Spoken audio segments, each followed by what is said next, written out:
आनन्दं परमसुखदं केवलं ज्ञानमूर्तिं द्वन्द्वातीतं गगनसदृशं तत्त्वमस्यादिलक्ष्यम् एकं नित्यं विमलमचलं सर्वधी साक्षिभूतं भावातीतं त्रिगुणरहितं सद्गुरुं तं नमामि। गुरुर्ब्रह्मा गुरुर्विष्णू गुरुर्देवो महेश्वरा गुरुर्साक्षात् परब्रह्म तस्मै श्री गुरवे नमः। मला वाटते अंतरी वसावे तुझ्या दासबोधासी त्वा बोधवावे अपत्यापरी पाजवी प्रेमग्रासा महाराजया सद्गुरु रामदासा। जय जय रघुवीर समर्थ सद्गुरुनाथ महाराज की जय। श्रोतेस्तवन छोटा समास आहे म्हणून वाचण्याचं डेअरिंग केलं असता. 32 ओव्या आहेत. समर्थांनी मुळात हा जो ग्रंथ लिहिलाय दासबोध, हा लिहिताना ग्रंथामध्ये काय सांगायचंय, ते का सांगायचंय, ते कोणाला सांगायचंय आणि कसं सांगायचं, हे सगळं समर्थांना माहिती आहे. एखादा आपण ग्रंथ लिहितो त्यावेळेला तो का लिहितो, कुणी वाचणार तो, आणि त्यामुळे हा ग्रंथ एकदा लिहून झाला की तो कुणाच्याही हातात पडणार आहे. एखाद्या अज्ञानाच्या हातात पडेल, एखाद्या प्रचंड ज्ञानाच्या हातात पडेल, एखाद्या सैनिकाच्या हातात पडेल, एखाद्या प्रपंचिकाच्या हातात पडेल, तर सगळ्यांना तो भावला पाहिजे असा ग्रंथ माझ्या हातून झाला पाहिजे. इतकी नम्र भूमिका आहे हो समर्थांची. भक्ती मार्ग सांगितलाय, व्यवहार सांगितलाय, परमार्थ सांगितलाय. सांगत असताना किती नम्रता आहे. आता आपण वाचलं की तुम्ही सगळे श्रोते, मी सुद्धा आता म्हणते की तुम्ही जर का ऑनलाईन ही मीटिंग जर का ठरवली नसती तरी कुणापुढे बोलणार होते हो. आणि मुळात आपण काही सांगतोय, आपण काही शिकवतोय, आपण काही नव्याने सांगतोय अशी भूमिकाच नसावी श्रोत्याची, हे समर्थांना सांगायचं. म्हणजे श्रोत्यांसाठी आणि वक्त्यांसाठी दोघांसाठीही ही सूचना आहे. श्रोत्यांना असं वाटतं नाही का की मी फार विद्वान, मी मोठा शहाणा, माझा खूप अभ्यास, आणि वक्त्यांनाही असं वाटतं नाही का की आम्हाला काही कळत नाही, किंवा असंही नाही वाटायला पाहिजे की हा मोठा कोण शहाणा सांगणारा आला, आम्ही काय ऐकून घ्यावं. बारीक बारीक सूचना अप्रत्यक्षरित्या सांगितलेल्या आहेत. किती तऱ्हेचे श्रोते असतात. श्रोत्यांना वंदन केलं बघा. श्रोते हे जगद्गुरु आहेत म्हणतात. एका ठिकाणी जगदीश्वर म्हटलेलं आहे, मायबाप म्हटलेलं आहे. किती उपमा दिलेले आहेत. 50-60 प्रकारचे श्रोते समर्थांनी इथे वर्णन केलेले. अतिशय नम्रपणे ते सांगतायत की हे श्रोते सगळे बहुश्रुत आहेत. खूप त्यांनी श्रवण केलेलं आहे. ते कसे आहेत? ज्ञानी आहेत, पंडित आहेत, अभ्यासू आहेत, जिज्ञासू आहेत, अतिशय प्रेमळ आहेत, समजून घेणारे आहेत. आणि असे श्रोते माझ्या समोर बसल्यानंतर मी जर का काही थोडं वेडवाकडं बोललो तर आपण मोठ्या मनाने क्षमा करावी. आता समर्थ असं म्हणताय, वेडवाकडं म्हणजे काय? चुकीचं नव्हे, पण काही बोलण्यामध्ये कमी जास्त झालं, काही न्यून राहिलं तर आपण ते पूर्ण करावं. एखाद वेळा असं होतं बघा की वक्ता कितीही तयारीचा असला तरी स्मरणशक्ती दगा देते. समर्थांना सगळं माहिती हो. मानवी स्वभाव अतिशय बारीकपणे त्यांनी पाहिलेला आहे. त्यामुळे आपण असं बोलता बोलता, आता परवा मी रघुनाथाचा गुण घ्यावा सांगत होते आणि मला काही केल्या इन्फोसिस मधल्या त्या सुधा मूर्तींचं नाव आठवेना. आता किती वेळा तरी ते नाव येतं, आपण माहितीतलं आहे पण नाही आठवे पटकन. मग मी म्हटलं इन्फोसिस मधल्या त्या कोण, पटकन कोणतरी मला सुधा मूर्ती. बघा, वक्ते अतिशय हुशार असतात, चाणाक्ष असतात, चलाख असतात. ते श्रोत्यांची, वक्त्याची एक प्रकारे परीक्षा होतात. श्रोते अतिशय चाणाक्ष असतात, श्रोते मन लावून ऐकत असतात, ऐकताना ग्रहण करत असतात. आणि असं असल्यामुळे त्यांना आधीच सगळं माहितीये. मग मी काय नवीन सांगणार आहे. पण तरीही मला जे काही सांगायचंय, मला जे काही रामरायाच्या कृपेने वचन सांगायचे, जो हा दासबोध लिहायचा आहे, त्याच्यासाठी तुम्हा श्रोत्यांची, म्हणजे समोर बसलेल्या फक्त नव्हे, जे जे वाचन करणार आहेत, जे जे पारायण करणार आहेत, जे जे आचरण करणार आहेत, ते सगळे श्रोतेच आहेत. ही भूमिका आहे. मग एखादा सैनिक वाचेल माझा दासबोध, एखादी भांडीवाली वाचेल, एखादा मुत्सद्दी वाचेल, एखादा ज्ञानी वाचेल, प्रचंड विद्वान मनुष्य वाचेल, आत्मज्ञानी संत असतील, तर त्या सगळ्यांची क्षमता खूप मोठी आहे. आणि मी मात्र खूपच त्या मानाने लहान आहे.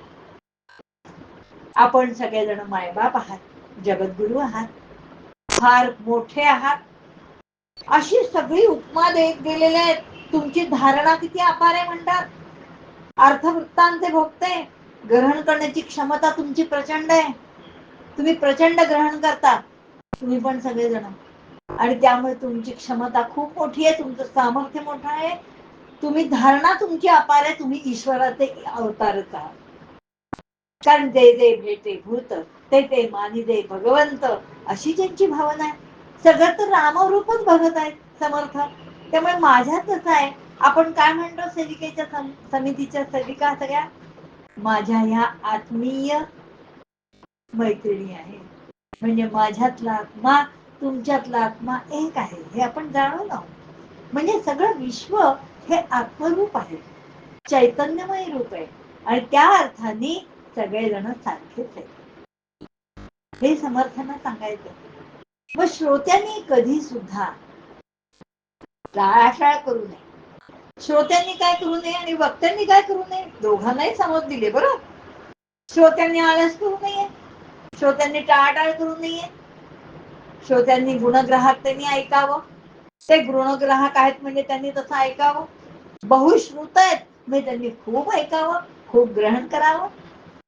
आणि कोणी जर का चुकलं तर हसू नये, टिंगल करू नये, टवाळी करू नये, त्याची परीक्षा बघू नये, त्याला खाली पाडू नये, त्याला सांभाळून घ्यावं.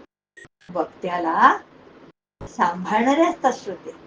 कुठे काही कमी जास्त झालं तर सहजपणे ते त्या वक्त्याचं न्यून पूर्ण करतात. आणि म्हणून एका ठिकाणी त्यांनी म्हटलंय की माझे न्यून पूर्ण करावे. कुठे शेवटी आहे, आपल्याची बोले वावगे त्याची संपादनी करणे लागे, परंतु काही सांगणे न लागे, न्यून ते पूर्ण करावे. काही कमी जास्ती राहिलं असेल तर तुम्ही सगळ्या श्रोत्यांनी मोठ्या मनाने ते सांभाळून घ्या. किती छान सांगितलंय हो, खरोखरच किती नम्रता आहे त्यांच्याकडे. म्हणजे स्वतःकडे 1 ते 13 वयामध्ये सगळे श्रोत्यांचे अधिकार काय ते सांगितलेले. 1 ते 13 मध्ये, 14 ते 23 मध्ये श्रोत्यांचं स्तवन केलेलं आहे. 14 ते 23 आता आपण वाचले, सगळे कसे आहेत, परमेश्वराचे चित्रूप आहेत, ते सतरूप आहेत. त्यांच्या चित्तात चैतन्य आहे, जाणीव आहे, जिज्ञासा आहे, अतिशय जिज्ञाने सैनिक ते ऐकत आहेत, वाचत आहेत. आणि हे श्रोते कसे आहेत, स्वतः परब्रह्मरूप आहेत, गुणसंपन्न आहेत, ज्ञानी आहेत, सज्जन आहेत, विरक्त आहेत, योगी आहेत, काही जोगी आहेत, गुणसंपन्न आहेत, अत्यंत सात्विक आहेत, बुद्धिमान आहेत. काही श्रोते वक्ते सुद्धा आहेत. म्हणून म्हटलं एका ठिकाणी वक्त्यांचे वक्ते, वक्त्यांचे वक्ते असा शब्द वापरलाय. का बरं वक्त्यांचे वक्ते असा शब्द वापरलाय? कारण ते वक्त्याला सुद्धा सांगू शकतील इतका त्यांचा अधिकार मोठा आहे. भाग्यवान आहेत. काही जण ऋषितुल्य आहेत, काही जण देवगुरु आहेत, बृहस्पती समान त्यांचं ज्ञान आहे, काही जण त्रिकाल ज्ञानी आहेत. अफाट त्याचं वर्णन. समर्थांची एक खासियतच आहे, पुढे पुढे तर आपण रजोगुण वगैरे बघायला लागलो, त्रिविध ताप, की अशी लिस्ट देतात की नाही, की काय विचारायची सोय नाही. आपण थकू होतो की जो माणूस घरात राहायला सुद्धा नाही हो, भ्रमंती केली, संबंध भारत फिरले, आणि किती कसली कसली म्हणजे आता सुद्धा बघा ना, श्रोते कसे आहेत ह्याचं वर्णन करताना किती 40-50 उपमा देऊन बसले. ते आपल्याला 2 सुचायला पंचायत होते. श्रोते कसे आहेत? हुशार आहेत, शाणे आहेत, गुणी आहेत, ऐकणारे आहेत, संपलं. किती वर्णन केलं, किती वर्णन केलं, किती नम्रता आहे, खूप नम्रता आहे मनामध्ये. ते म्हणतायत की श्रोते काय आहेत? श्रोते श्रवण करणार, त्यामुळे वक्ता तयार पाहिजे, अभ्यासे प्रकटावे, नाहीतरी झाकून असावे, परंतु प्रकटो न नासावे हे बरे नव्हे. वक्त्याने अभ्यास करून मगच बोलण्याचा प्रयत्न करावा, हे आमच्यासाठी आहे. जरी अभ्यास नसला तरी प्रयत्न करतो बोलण्याचा. तिथे चिमटा काढलाय समर्थाने, ते असं करू नका, अभ्यास करा आणि मगच बोला. वस्तुपाठ घालून दिलाय. एका ठिकाणी म्हणतात ते की तुम्ही रोज पक्वान्नाचं जेवण जेवता हो, कंटाळा आला असेल ना तुम्हाला. पक्वान्नाचं जेवण म्हणजे काय? इतके प्रचंड ग्रंथ वाचता तुम्ही, कितीतरी तऱ्हेच्या कविता वाचता, साहित्य वाचता, ज्ञानभांडार तुमच्याकडे आहे सगळं, ते तुम्ही श्रवण करता. तुम्ही आपल्या मोबाईल मधनं काय काय ऐकता? समर्थ नाही म्हणत कारण तेव्हा मोबाईल नव्हता. सगळं ज्ञान भांडार खुलंय, आणि ते सगळं असताना मी का आणखीन सांगू? आणि मी कसा आहे? अल्पमती आहे, अतिशय कमी आहे, बुद्धिहीन आहे, आणि तरी मी सलगी करू पाहतोय. सलगी करू पाहतोय म्हणजे तुम्हाला काही सांगू बघतोय. मी शिकवत नाहीये बरं, पण मी तुम्हाला काही सांगू बघतोय. तर ते तुम्ही कसं माना? रोज रोज तुम्हाला पक्वान्नाचं जेवून कंटाळा आला असेल ना, इतकं विविध तऱ्हेचं साहित्य ऐकून वाचून कंटाळा आला असेल, तर एखाद वेळेला माझं हे असं छोटस कसं साधं अन्न ग्रहण करा. एका ठिकाणी म्हटलंय त्यांनी, इथे काय म्हटलंय? परंतु हे गुणग्राहिक म्हणून बोलतो निशंक, भाग्य पुरुष काय एक सेवित नाही श्रीराम, सदा सेविती दिव्याने, पालटा कारणे अवेट आणणे. अवेट म्हणजे साधं, साधं अन्न. तैसेची माझी वचने पराकृते. पराकृत म्हणजे प्राकृत, प्राकृत साधी सरळ सोपी, अलंकारिक नाही, काही नाही. पण मला जे काही रामरायांनी दिलंय, मला रामरायांनी काय शिकवलंय? तत्वमसी हा बोध शिकवलाय, आणि तो मी ह्या भक्ती मार्गातून, प्रपंच आणि परमार्थातून ह्या सगळ्यांना सांगायचा प्रयत्न करते. ती रामाची वचन आहेत, माझी नाही आहेत, आणि म्हणून मी ती सांगण्याचा प्रयत्न करतोय. माझी साधी सोपी सरळ भाषा आहे. तुझे प्रीतीचे दास निर्माण झाले, असंभाव्य कीर्ती बोलून गेले, बहुधारणा थोर चकित झालो, तुझा दास मी व्यर्थ जन्मासी आलो. इतकं अफाट सगळं लिहून असं म्हणू शकतात की तुझा दास मी व्यर्थ जन्माचा आलो. अतिशय मी बुद्धिहीन आहे, अल्पमती आहे, पण तुम्ही गोड मानून घ्या. काय असतं? सिंह, वाघ यांना आपण माणसं घाबरतो, पण त्यांची जी पिल्लं असतात ना, ती त्यांच्या अंगावर खेळत असतात की नाही, इकडे तिकडे खेळत असतात. त्यांना भीती वाटते का, बाई वाघ आहे तर मी कसं काय त्याच्या अंगावर जाऊ? पण ते माझे आई बापच आहेत, तुम्ही माझे माय बाप आहात, त्यामुळे मी तुम्हाला घाबरत नाही. मी निशंकपणे तुमच्याशी सगळी काय उपमा दिली हो. खरंच खूप छान वाटतं हे वाचताना. व्याघ्रसिंह भयानक देखोनी भयचकित लोक, परी त्यांची पिल्ली निशंक तयाम पुढे खेळती. तसा मी तुमच्या पुढे खेळतोय, तसा मी तुमच्या पुढे वादविलास करतोय, तसा मी तुमच्या पुढे हा ग्रंथ मांडतोय. तुम्ही तो गोड मानून घ्या, तुम्ही त्याच्यातून जे काही चांगलं वाटेल ते ग्रहण करा, आणि सहजपणे ते मानून घ्या. एक मी वाघ दुर्बळ श्रोते परमेश्वरची केवळ त्यांची पूजा वाचा बरळ करू पाहे. तुम्ही एवढे सगळे उत्तम आहात आणि मी मात्र बरळतोय. समर्थ म्हणतायत मी बरळतोय आणि ते तुम्ही गोड मानून घ्या. एका ठिकाणी म्हणतात समर्थांचा पुत्र मूर्ख जगी परी सामर्थ्य असे त्याच्या अंगी. मी कोणाचा पुत्र आहे? राणूबाईंचा पुत्र असेल पण मी रामाचा अनुग्रहित आहे. म्हणजे मी रामाचा पुत्रच आहे. आता रामाचं सामर्थ्य किती असं असतंच की नाही बघा बरं. की थोर लोक जे असतात, आता आपण सगळीकडे बघतोय नावं घेऊन उगीच नावं ठेवत नाही, पण कुणाच्या तरी बाळासाहेब ठाकरेंचं नाव आहे, त्यांचं सामर्थ्य आहे म्हणून पुढची मुलं जरी सामर्थ्य नसलं तरी त्या सामर्थ्याचा उपयोग करून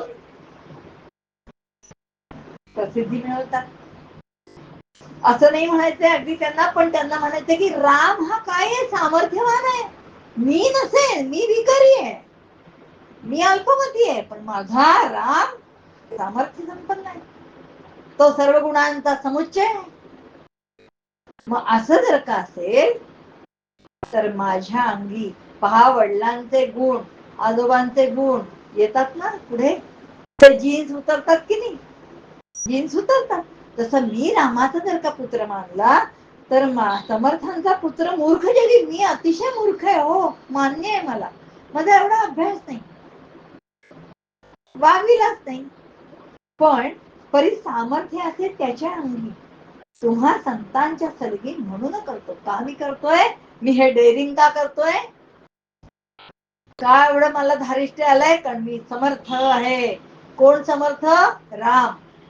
जय जय रघुवीर समर्थ. याचा अर्थ लोकांना वाटतो की समर्थ स्वतःच जय जयकार करतात. नाही, जय जय रघुवीर समर्थ. ते समर्थ म्हणतात रघुवीराला, रामाला. तो इतका गुणसंपन्न आहे, अंशात्मक तरी माझ्याकडे काहीतरी आलं असेल ना, आणि म्हणून मी सलगी करण्याचा प्रयत्न करतोय, म्हणून मी हे धारिष्ट्य करतोय, म्हणून मी त्या वाघ सिंहांची पिल्ल जशी निशंकपणे राहतात तसं मी तुमच्या जवळ सलगी करतो. तुम्ही नक्की माझं न्यून पूर्ण कराल. तुम्ही फार संपन्न आहात, तुम्ही माझं काही वाईट वाटून घेणार नाही, आणि जर का काही असं वाटलं तर तुम्ही समजून सुद्धा सांगाल. तुम्ही माझं न्यून पूर्ण कराल एवढी मला खात्री आहे. तसा मी सगळ्या संतांचा अंकित आहे, त्यांच्यापासूनच मी शिकलोय. तर मी असं जे काही लिहिणार आहे हा दासबोध, त्याच्यासाठी सगळ्या प्रकारच्या श्रोत्यांचं काय हवंय मला? पाठबळ हवंय, त्यांचा आशीर्वाद हवाय. आणि मी म्हणून सगळ्यांना काय करतो? वंदन करतो. नंतर हे तो प्रीतीचे लक्षण स्वभावेची करी मन तैसे तुम्ही संत सज्जन मायबाप विश्वासे. माझा आशय जाणून जीवे आता उचित ते करावे, न्यूनते पूर्ण करावे ही प्रार्थना आहे बरं का. न्यूनते पूर्ण करावे ही प्रार्थना आहे. एक प्रकारे सगळ्या श्रोत्यांना सावध केले, एक प्रकारे सगळ्या वक्त्यांना सावध केलंय की असं कधीही मानू नका की आम्ही काही शहाणपणाने सांगतोय म्हणून. वक्ता मोठा असतो आणि श्रोता कनिष्ठ असतो असं कधीही मानू नका. ते फार मोठे आहेत, श्रोते आहेत म्हणून वक्त्याची किंमत आहे. समोर कोणी ऐकायलाच नसेल आणि हॉल भरलेला नाहीये, हॉल रिकामा आहे, माईक समोर ठेवलंय, सगळी व्यवस्था आहे, पुढे बोलणार? इतकं महत्व आहे श्रोत्याचं, हे वक्त्यांनी ध्यानात घ्यावं. आणि न्यूनते पूर्ण करावी प्रार्थना आहे, लक्षात घ्या. विनंती नाही म्हणत आहे ती, प्रार्थना म्हणते. प्रार्थनेमध्ये आर्जव आहे, प्रार्थनेमध्ये भाव आहे, प्रार्थनेमध्ये निश्चितता आहे की प्रार्थना आपण करतो त्याच्यानंतर ती पुरी केली जाणार आहे. आणि विनंतीमध्ये थोडी दीनता आहे. समर्थांची इथे लीनता दिसते. स्वतःकडे कमीपणा घेणं आणि दुसऱ्याला कमीपणा देणं केवढा फरक आहे बघा. सतत स्वतःकडे कमीपणा घेतायत. स्वतः अतिशय नम्रपणे वागतायत. इतकी नम्रता त्यांना शोभून दिसते खरंच. म्हणजे दासबोधासारखा ग्रंथ ज्या वेळेला समाजामध्ये म्हणजे ज्ञानेश्वरी होती, एकनाथांचं होतं महत्व, तुकारामांचं होतं, आणि त्याही वेळेला दासबोधाला मान्यता मिळाली, हे त्या वक्त्याचं म्हणजे समर्थांचं मोठेपण आहे. तर ही प्रार्थना करताय की तुम्ही सगळे श्रोतृवर्ग अतिशय नम्रपणे मी हा जो दासबोध तुमच्या चरणी अर्पण करणार आहे तो गोड मानून घ्या. त्याच्यातून जी काही मौक्तिकं मिळतील ती उचलून घ्या, आणि जी कमी असेल ती तुम्ही पूर्ण करून मला सांगा, प्रेमाने मी ऐकीन. अशा प्रकारची नम्र प्रार्थना केलेली आहे. आणि म्हणून विनंती नाहीये, प्रार्थना. प्रार्थनेमध्ये बळ असतं आणि निश्चितता असते की हे नक्की ते पूर्ण करतीलच. परमेश्वराला आपण प्रार्थना करतो आणि बाकी लोकांना आपण विनंती करतो. ऑफिसमध्ये आपण विनंती करतो की फाईल द्याल का जरा, पिऊनला वेळ असेल तर देतो, नाही तर म्हणतो मी नंतर देतो. भगवंताला आपण प्रार्थना करतो. प्रार्थनेवरती कितीतरी गाणी आहे आपल्याला माहिती आहे. तर ह्या समासातून वक्ता आणि श्रोता यांना दोघांनाही वंदन आहे. आणि मग समर्थ म्हणतायत की हे असं सगळं काव्य निर्माण होण्याकरता मी पुढच्या समासामध्ये सर्व कविवरांना नमस्कार करतो. कारण दासबोध हा काव्याच एक प्रकारचं, मी माझ्या हातनं जे लेखन होणार आहे, जी संपदा ग्रंथसंपदा निर्माण होणार आहे, त्यासाठी मी कवेश्वरांना वंदन करतो असं म्हणून पुढच्या ह्याच्याकडे अवधान द्या असं सांगितलेलं आहे. अशा प्रकारे साधारणपणे 32 ते 32 ह्याच्यामध्ये ओव्यामध्ये सगळ्या वक्त्यांना श्रोत्यांना माझी ही बाळबुद्धी आहे, मी लहान आहे, बालक म्हटलंय हो एका ठिकाणी, वाचाल बळू दे, माझी बाळबुद्धी आहे हो, तुम्ही फार मोठ्या. तर मीही तेच सांगते, समर्थांची गाणी चालवते की तुम्ही गोड मानून घ्या. मी जे वेडे वाकडे मतिमंदाचे गोड बोलते ते तुम्ही गोड मानून घ्या, आणि असंच श्रवणाला आतुरतेने बसा की ज्यामुळे मला पुढचंही समान सांगायची संधी मिळेल, तुमची उत्सुकता ताणून धरली जाईल. अशा प्रकारचं श्रवण तुम्हाला घडो समर्थांच्या कृपेने. एवढं बोलून सांगते. हा समास नित्याचा आहे बरं का. पहिला संबंध दशक आहे ना, तो नित्याचा आहे ना. एक 5 मिनिटं माझ्याकडे घड्याळ नाहीये समोर गाण्यात. 5 मिनिटं आहेत का? आहे ना. हा, नित्याचा आणि अनित्याचा म्हणजे काय, पहिला संबंध जो दशक आहे. कारण आतापर्यंत आपण बघितलं गणेश, शारदा, सद्गुरु, संत, हो ना. त्याच्यानंतर पहिलाच बघितला तो संवाद. पहिला अगदी जो समास आहे, कुठला पहिला समास आहे आपला, ग्रंथारंभ. ग्रंथारंभ लक्षण, गणेश, शारदा, त्यानंतर सद्गुरु, संत, आता कवेश्वर, नाही आता श्रोता, श्रोता स्तवन, मग कवेश्वर स्तवन, त्याच्यानंतर सभा स्तवन, त्यानंतर परमार्थ स्तवन, त्याच्यानंतर नरदेह. आता ह्या सगळ्याला नित्याचा दशक म्हणतात. जाता जाता सांगते, नित्य म्हणजे जे कायम टिकणार आहे ते, आणि अनित्य म्हणजे जे जाणार आहे, लय पावणार आहे, परिवर्तन होणार आहे, नष्ट होणार आहे, आज आहे उद्या नाही, त्याला सगळ्याला अनित्य म्हणायचं, अशाश्वत म्हणायचं, माया म्हणायचं. आणि जे शाश्वत आहे, नित्य आहे, टिकणार आहे, कायम आहे, त्याला परब्रह्म, ब्रह्म, ब्रह्मा नाही, ब्रह्मा विष्णू महेश म्हणला ब्रह्मा नाही, परब्रह्म, परमतत्व, चैतन्य, ते शाश्वत आहे. मग मनात शंका आहे आपल्या की श्रोते, कवी हे सगळे नित्यामध्ये येतात. शारदा बरोबर आहे, सद्गुरु बरोबर आहे, गणेश बरोबर आहे, संत बरोबर आहे, हे नित्यामध्ये येतं. पण हे कसं नित्यामध्ये येईल? कारण श्रोता हे तत्व आहे, तसं मागे आई हे तत्व सांगितलं.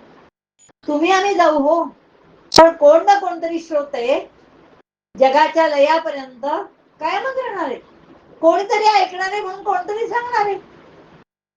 कोणीतरी काव्य लिहिणार आहे. काही काव्य ही अबाधित अमर असतात, काही नष्ट होतील, पण काव्य ही संकल्पना अमर आहे. आणि म्हणून हे नित्यामध्ये त्याचं कळतं. पुढचा परमार्थ आहे तोही नित्यच आहे आणि त्याच्या पुढचा नरदेह स्तव नाही. फार मोठा समज आणि फार महत्वाचा समज आहे. नरदेह हा जरी नाशिवंत असला तरी त्याला विवेक वैराग्याची जोड जर का दिली तर तो नराचा नारायण होऊ शकतो. म्हणून त्या नराचा देह जरी नाशिवंत असला तरी त्याचा आत्मा चैतन्य हे कायमस्वरूपी राहणार आहे. आणि त्यांनी योग्य प्रकारे जर का आपल्याला घडवलं तर तो नराचा नारायण होऊ शकतो. आणि म्हणून तोही नित्यामध्ये येतो. म्हणून हा संबंध पहिला जो दशक आहे हा नित्याचा दशक आहे असं म्हणतात. नित्याचा दशक. जय जय रघुवीर.